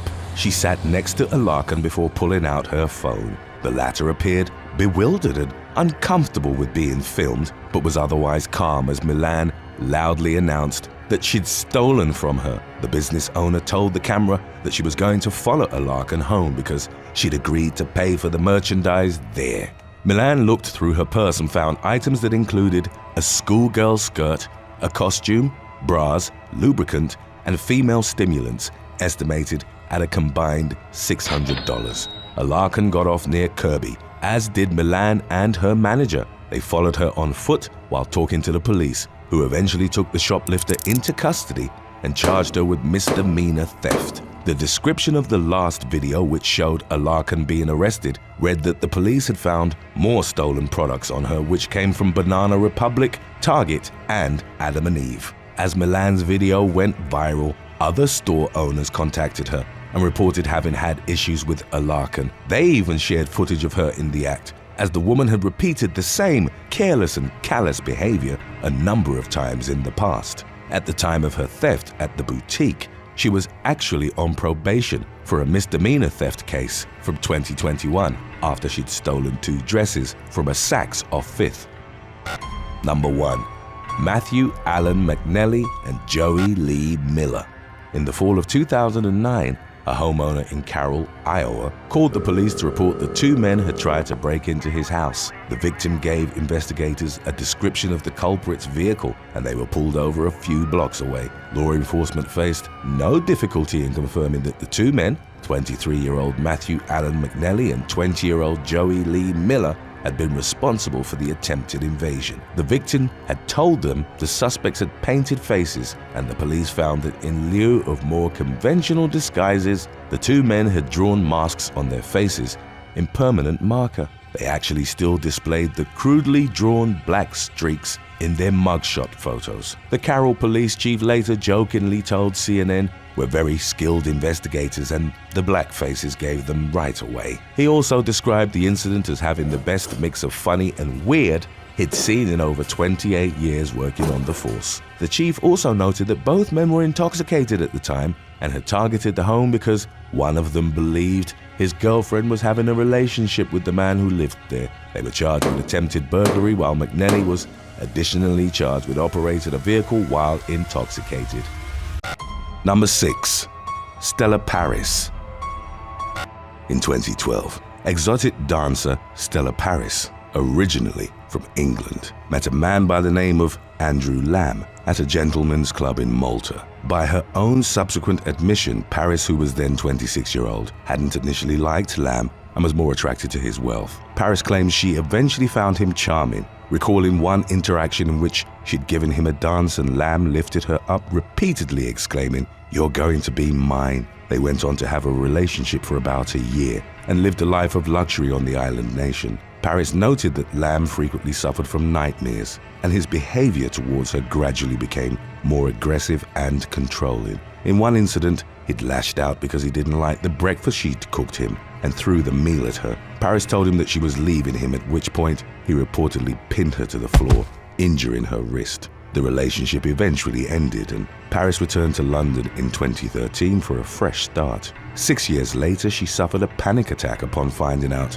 the truth about the man she'd known as Andrew Lamb. His real name was Christopher Guest Moore, and at the time of their relationship, he was one of Europe's most wanted men. He was part of a gang who, on June the 19th of 2003, had brutally tortured and murdered a man at a farm near Knutsford in Cheshire, England. The victim, 44-year-old Brian Waters, was a cannabis grower who'd amassed a massive drug debt to an underworld figure. Moore and 3 accomplices ambushed him in his home. They suspended him upside down, beat him with a metal bar, and attacked him with an industrial staple gun during a 3-hour onslaught. Waters died from the wounds sustained in the attack, which also resulted in another person who was helping at the farm being seriously injured. Moore was on the run for roughly 16 years before he was arrested and brought to England, where he was consequently sentenced to life in prison with a minimum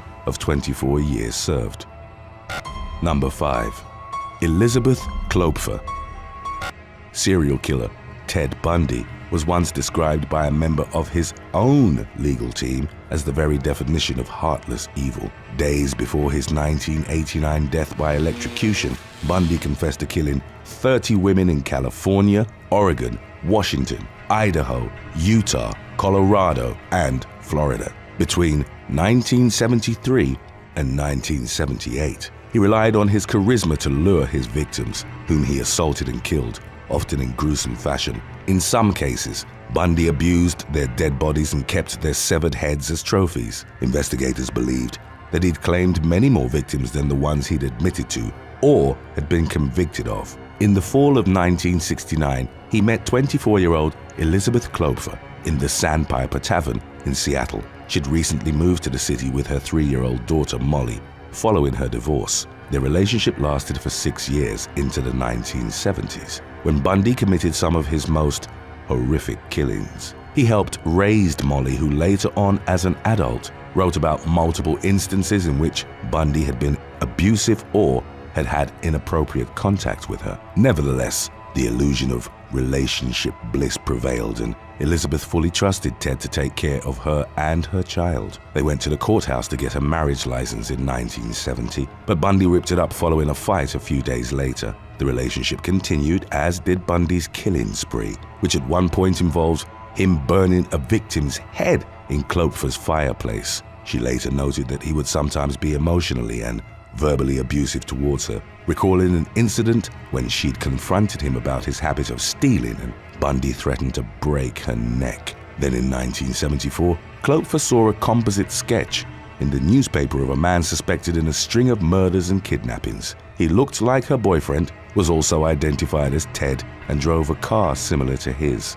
In August, Kloepfer called the police in Seattle and 2 months later contacted the authorities in Utah, where Bundy had become active. She was dismissed on both occasions, even though she'd initially suspected Bundy of being a serial killer. And even after his 1976 arrest in Utah, Kloepfer still believed him when he claimed he was innocent. They exchanged letters. She visited him in prison, and she sat by his parents in March of 1976 when he was on trial for the attempted kidnapping of Carol DeRonch. As more murders and kidnappings were tied to Bundy, Kloepfer began to distance herself from him. In her memoir, The Phantom Prince, My Life with Ted Bundy, which Kloepfer later wrote under a pseudonym, she claimed to have had a phone conversation with Bundy in 1978 while he was imprisoned in Florida. She asked if he'd ever tried to kill her. He admitted that the urge to do so had taken a hold of him one night. Bundy revealed that he'd closed the fireplace damper so the smoke couldn't go up the chimney, and then he left after putting a towel under the door. In hindsight, Kloepfer remembered waking up coughing and unable to breathe after a night of drinking, but was able to open the windows in timely fashion. Number 4. Judith Ridgway. One of the most prolific serial killers in the history of the U.S., Gary Ridgway, was suspected of having murdered at least 71 teenage girls and women throughout the 1980s and 1990s. Ridgway mostly preyed on escorts and runaways, whom he picked up along Pacific Highway South, near Seattle and Tacoma, Washington. He'd have relations with the women and then fatally strangle them. Prior to being identified, he was known as the Green River Killer, as several of his victims had been found dumped in wooded areas around the river. Incarcerated serial killer Ted Bundy collaborated with law enforcement in their investigation, correctly suggesting that Ridgway was returning to grave sites to abuse his victims' bodies. According to the women in his life, Ridgway had an insatiable appetite, demanded intercourse multiple times a day. His first 2 marriages resulted in divorce in 1972 and 1981, respectively, because of infidelity on behalf of both partners. Ridgway claimed his first confirmed victim in 1982, and most of the others in the 2 years that followed. He began dating Judith Mawson in 1985. The woman noticed that there was no carpet on his floor when she moved into his home. She would eventually learn, years later, that it was likely because Ridgway had used it to dispose of a body. They got married in 1988, and in November of 2001, Ridgway was arrested after samples of his DNA were conclusively linked to genetic material found in 4 of his earlier victims. Judith stood by her husband, who adamantly denied being the Green River Killer and ardently maintained his innocence. She believed him and frequently visited him in jail, later reporting, "We would try to touch each other through the glass." Within 2 years of his arrest, to avoid the death penalty, Ridgway confessed to more confirmed murders than any other American serial killer. Judith severed all ties with him in the aftermath, and they were later divorced. Ridgway was interviewed in prison by author Penny Moorhead and claimed that he truly loved Judith, which led to a considerable drop in his killing frequency. Only 3 of the 49 murders of which he was convicted had occurred after he'd married her. Judith was subsequently quoted as telling a local reporter, "I feel I have saved lives by being his wife and making him happy." During an interview with People in 2011, she revealed that she hadn't dated anyone since divorcing Ridgway, as her ability to trust men had been all but shattered. Number 3. Holly Udy.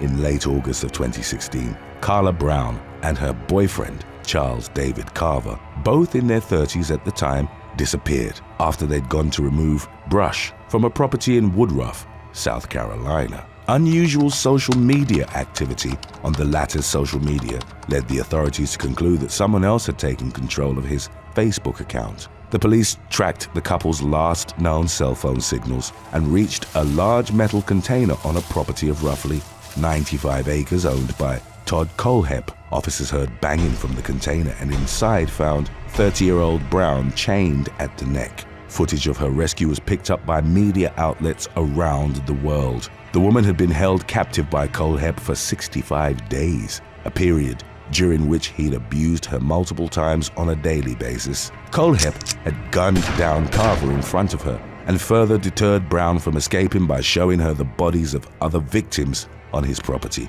They were later identified as married couple Johnny Joe Coxey and Megan Lee McCraw Coxey, residents of Spartanburg, who'd been missing since December the 22nd of 2015. The latter had been shot in the head roughly a week after her husband had been killed. They'd initially been hired by Colehep to work on his property. He was also linked to and ultimately convicted of a 2003 mass shooting in which 4 workers were killed at a motorcycle shop in Chesney. Following a plea bargain in 2017, Colehep was spared capital punishment and given 7 consecutive life sentences.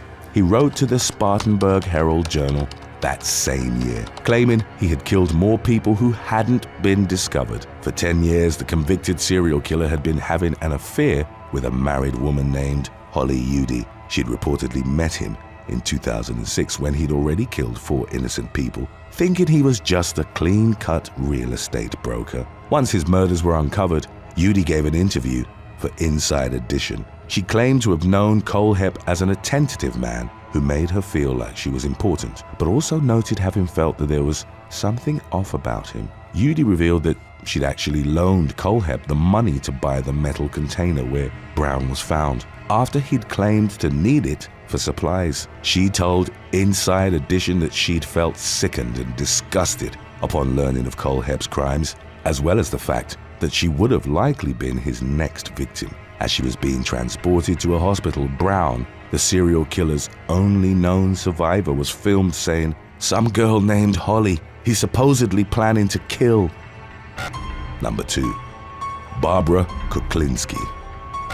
In 1961, Barbara met her future husband, Richard Kuklinski, at a trucking company in New Jersey where she worked as a secretary. They started dating, and Barbara soon came to realize that Richard had unpredictable Jekyll and Hyde-like personality shifts. Although often caring and affectionate, he would irregularly become intensely violent towards her. In one incident, he stabbed her in the back with a hunting knife when she tried to break up with him. Barbara was only 19 when they started dating and reportedly felt like she could change Richard. The couple eventually got married and they went on to have 3 children together. In spite of his aggressive mood shifts to his family, neighbors, and community, Richard was a successful businessman, working as a wholesale distributor. Barbara had experienced his dark side firsthand, but was completely unaware of how far beyond the household his violence extended. For years, under the facade of New Jersey suburban normalcy, Richard lived a second life as a burglary gang leader, serial killer, and mafia hitman.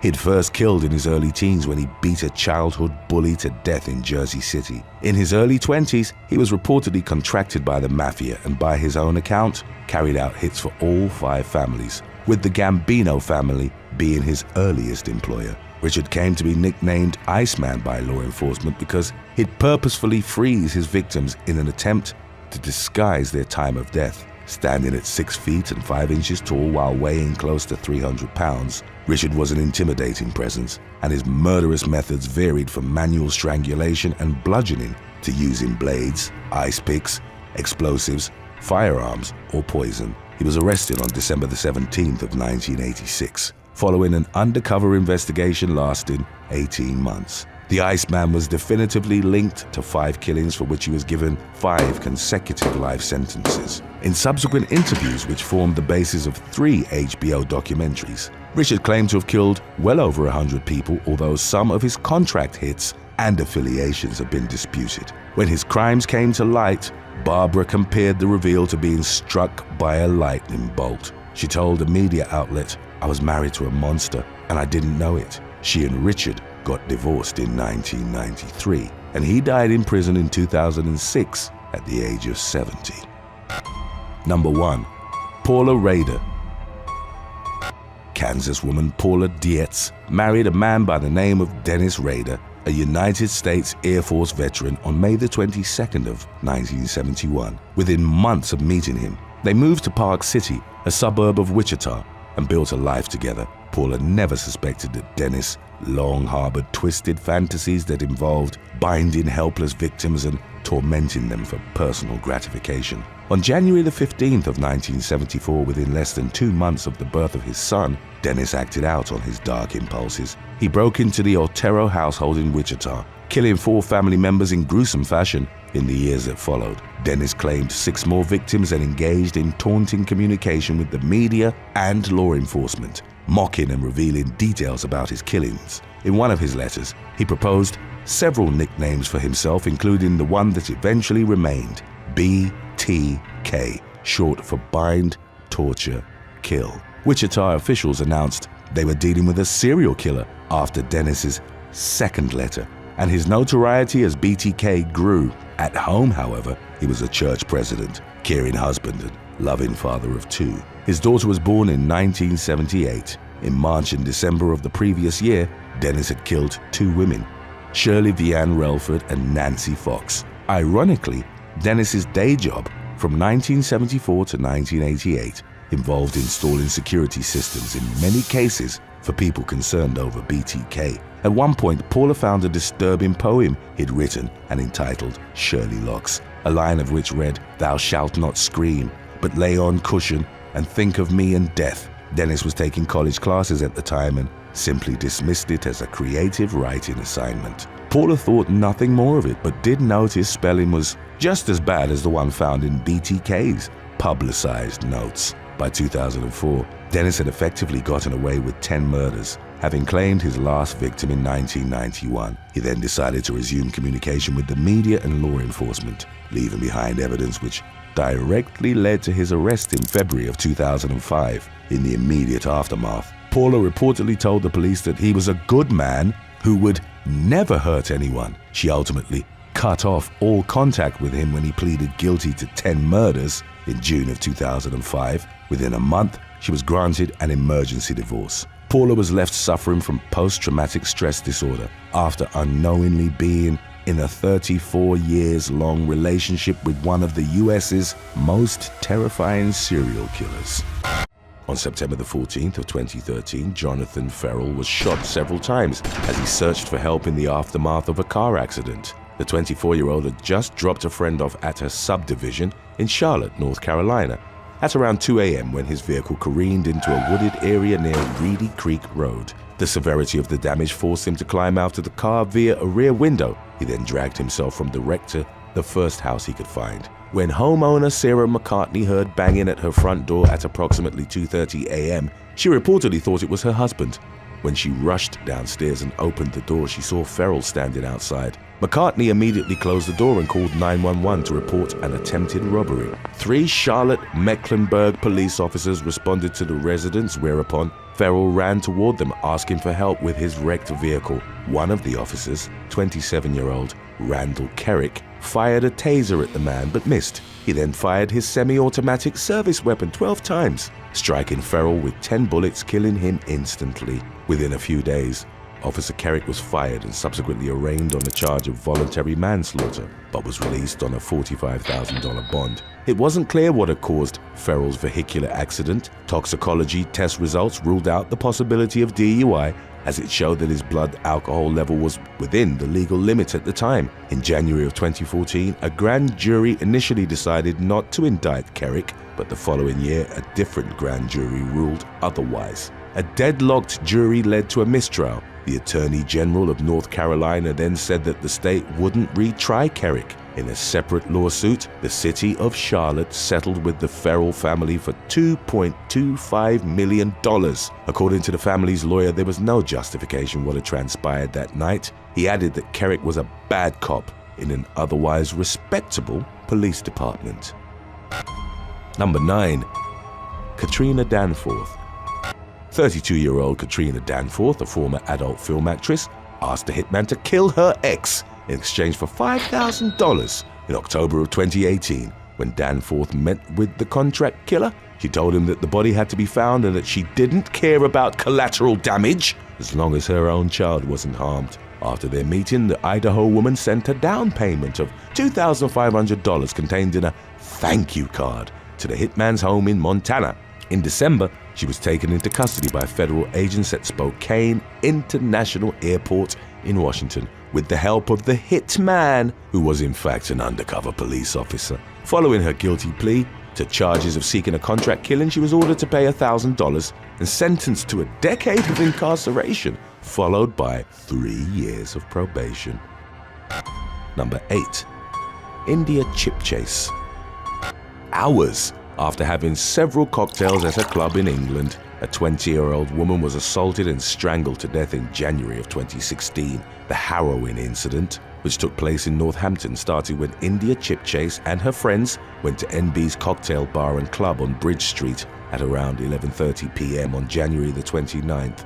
After drinking 6 Jaeger bomb cocktails, Chip Chase was later seen slumped over and dropped her handbag on the floor at approximately 12:30 a.m. She then exited the club by herself and told the doorman outside she wanted to go home. She was placed in a taxi but then got out of the vehicle after an apparent dispute with the driver over money. Surveillance footage showed Chip Chase stumbling about on the sidewalk and sitting on the pavement, crying as she talked on the phone. A man standing in the queue to get into the club subsequently approached her.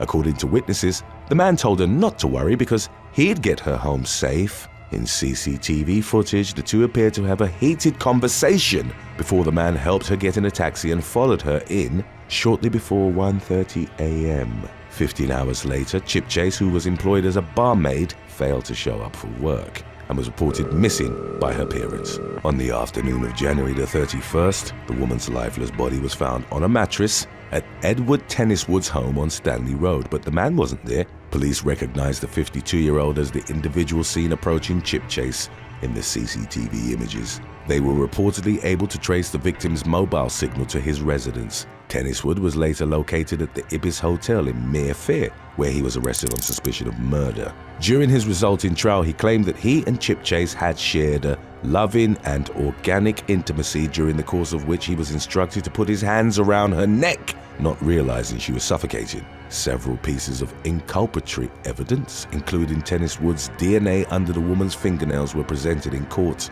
The jury unanimously found him guilty of murder and assault after a 10-day trial. In August of 2016, Tenniswood was sentenced to life in prison with a minimum of 30 years and an additional 12 years to be served concurrently. Number 7. Benjamin Kyle Barber. A Florida man convicted of falsifying his identity and trafficking stolen property was arrested in Okeechobee after soliciting a stranger's assistance to dispose of a gun. On June the 9th of 2020, a woman at a Circle K convenience store and gas station was approached by 30-year-old Benjamin Kyle Barber from Ocala, who said he had something for her. Barber reportedly resided behind the convenience store in the woods and asked the woman to accompany him there shortly after 12:30 a.m. According to the Marion County Sheriff's Office, after the two went into the woods, Barber produced a black handgun from his right pocket and pointed it at the woman's face, asking if she'd help him get rid of it. Afraid of getting shot, she ran back to the store. The suspect subsequently followed and told her that he'd drag her back to the woods to kill her if she didn't help him. She ultimately escaped and reported the incident to law enforcement. A deputy was subsequently dispatched to the scene. The officer found Barber, who identified himself as a convict and confirmed that he was at the store with the weapon. He claimed the weapon in his possession was a black BB gun he carried for protection. He denied ever threatening anyone claiming he'd only asked the woman to assist him with disposing of the gun. The weapon was later recovered by the deputy. After the man's criminal record was confirmed, he was arrested and booked into the Marion County Jail on charges of aggravated assault with a deadly weapon and possession of a weapon by a convicted felon. He was held on a $5,000 bond. Number 6. Joshua Cooper.